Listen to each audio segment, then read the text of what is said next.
Hi, welcome to Raw News Live. I'm here today with ACTU President Jed Carney. Welcome, Jed. Thanks, Amanda. So today we'll be talking about climate change and jobs, National Check Your Pay Day and the Fair Work Act. Keep in mind that this is an interactive forum, so we encourage your feedback and participation, but treat each other with respect. Okay, let's get right into it, Jed. Let's talk about the carbon tax. What else would we talk about? So on Sunday, the government announced their package, and there seems to be a lot of argy-bargy in the media about it. Just tell us straight, what are the facts of the package? Well, first of all, I'd like to thank all our members and our Rights at Work activists out there who actually help us get to this point. There was a lot of hard work done, a lot of people signed our petition and sent letters and took part in rallies and things, so I just wanted to take the opportunity to thank everyone. And it is exciting. We've finally got a package, we've got some certainty, and the three things that unions were worried about, I think, have been really ticked off in this package. We were worried about protecting jobs, we were worried about making sure that communities weren't out of pocket and that they could afford any trickle-down effect, that the big companies who pay the tax would pass on, and of course we were hopeful that there'd be investment in new technology so that there'd be jobs in the future. And we're pretty confident that all those things have been ticked off. What we're really unhappy about is that the scare campaign by Tony Abbott and some big businesses is still going on, and they're still saying that jobs are going to disappear, that this is a tax that everyone's going to pay, and those sorts of things just aren't true. And we're really keen for our members to get the facts about this package, Amanda, and that's what we're going to be doing over the next little while. And so how will unions be ensuring that jobs won't be lost and that households will be compensated? Is there an education campaign, or are you... How will you educate people?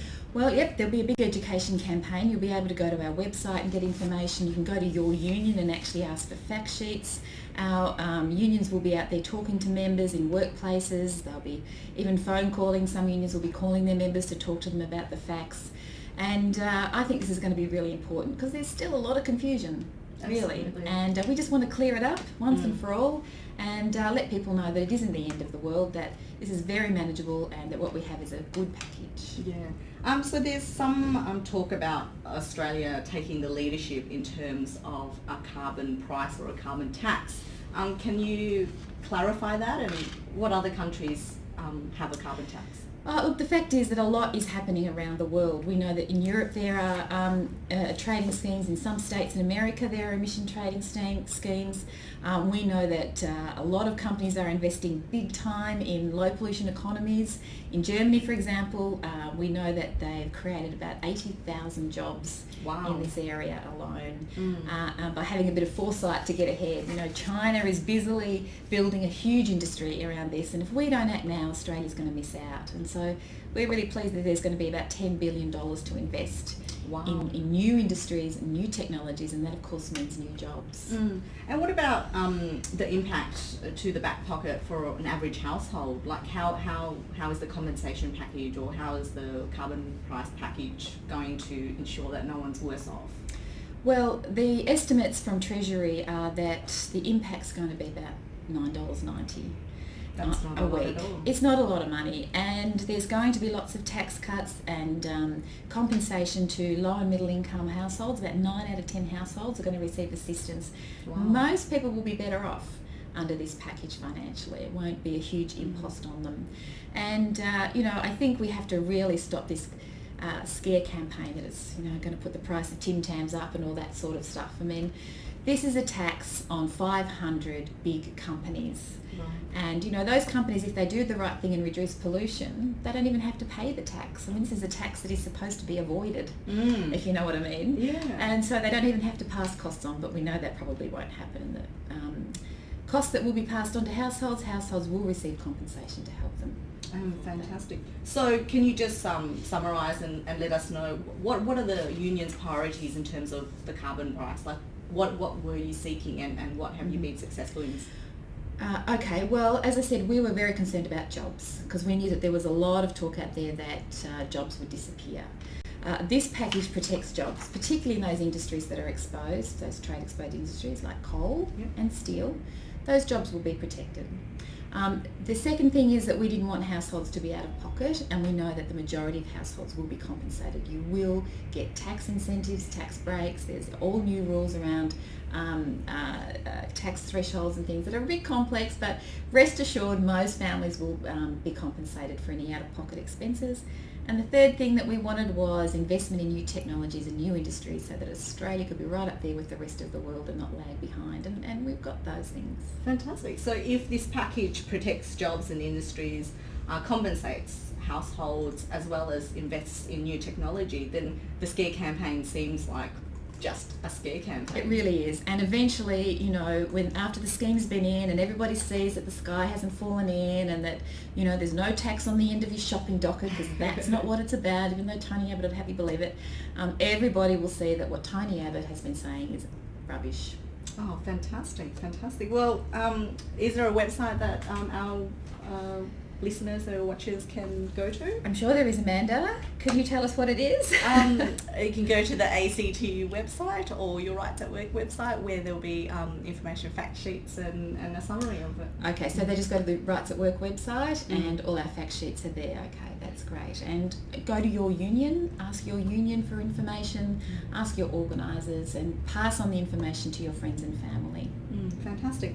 All right, let's quickly talk about National Check Your Pay Day. Oh yeah. Yeah, this is the first year that we've run this day. So can you tell us a little bit about it and how it came about? Yeah. Well, this is a special day that we've developed to remind people that the minimum wage increase was implemented on the 1st of July. Oh, fantastic. The ACTU fought really, really hard to get a decent pay rise for people on award rates. So we're just reminding everyone to check your pay.